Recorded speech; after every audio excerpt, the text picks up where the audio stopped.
Joining me now is the executive VP of the Trump Organization and son of President Trump, Eric Trump.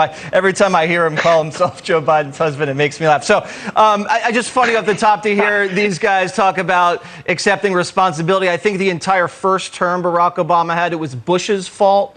And he's never really been good at turnout when he's not on the ticket. He got, shellacked in both midterms, couldn't pull Hillary across the line. And he's the reason Barack Obama and Biden, your dad, was elected in the first place.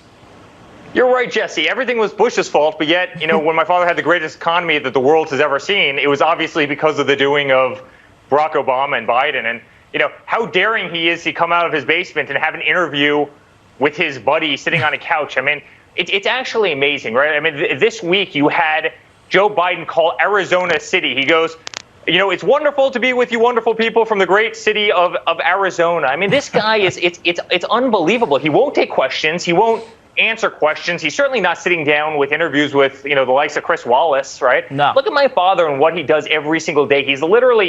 He's accosted on the stage when he does these White House briefings. You have people like Jim Acosta who's shouting at him. I mean, this guy is literally reading off of a pre-selected list of journalists, or not even journalists. I use journalists. Oh yes, I'd like to have my friend from my hometown of Wilmington. Give me a break. Give me a break. This isn't. It's actually almost, Jesse, it's almost arrogant, to tell you the truth, that he's making this much of a mockery of the U.S. election. No, you know what? He's not running for office. He's slowly walking. And I don't think he's going to have what it takes to face your father in the fall. Some of the interesting things that are going on in terms of censorship and some funny business now. Q, I guess this conspiracy deal on the internet. Twitter's basically just cracked down, eliminated about 7,000 accounts, 150 other 100,000 accounts are now in the crosshairs.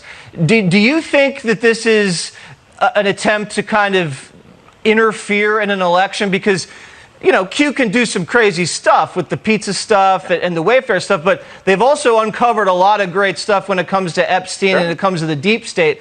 I never saw Q as dangerous as Antifa, but Antifa gets to run wild on the internet. What do you think of what's going on there? Yeah, guess what? Adam Schiff does a lot of crazy things, and Jerry Nadler and Eric Swalwell. They also do a lot of crazy stuff. Here's the fundamental problem, Jesse, that I have with it. You have some little dweeb in Silicon Valley, right, who's 22 years old. He's a tech savant, right? He's there. He's running, Twitter or one of these companies, and he literally has his finger on the power of a presidential election. Because you know what? Not everybody can afford to have cable news. Not everybody, can watch Fox. And guess what? You've got 100 million people in the country walking around with an iPhone or, with some other device, right? Actually, probably more than that. But 50% of America has an iPhone.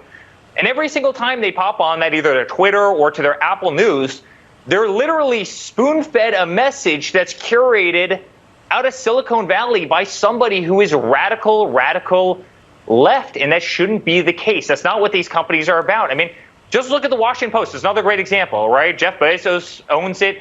Anytime he wants a great story for Amazon, if he wants a senator to do something for him, he puts them on the front cover and writes a glowing story about them. And anytime he doesn't like somebody, he writes an awful story about them and their family. I'm on the receiving end of this all the time. They are literally putting their finger on the scales of a U.S. election. And it's fundamentally not right when you have a First Amendment right of freedom of speech in this country.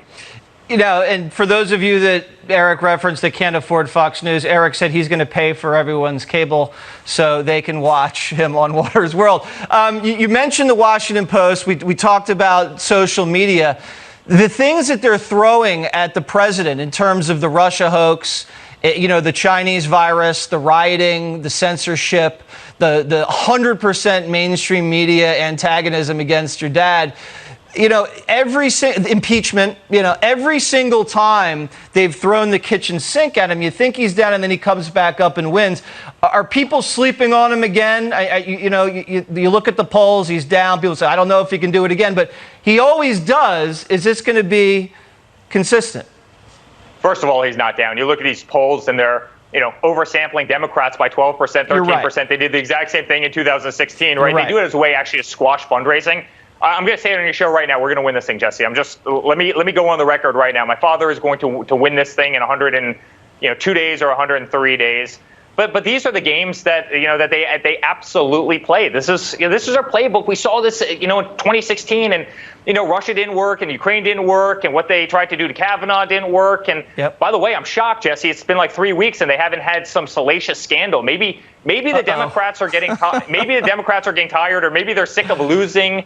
They're going to lose again, but it's these people are. There's only so many times you can cry wolf before you lose all credibility with America, and I think the Democrats have done a great job doing that. Like I said, I think they're running out of hoaxes. We'll see what they have up their sleeve next. All right, Eric Trump paying for your cable bill and predicting a win in November. Thank you. It's good to see you, Jesse. All right.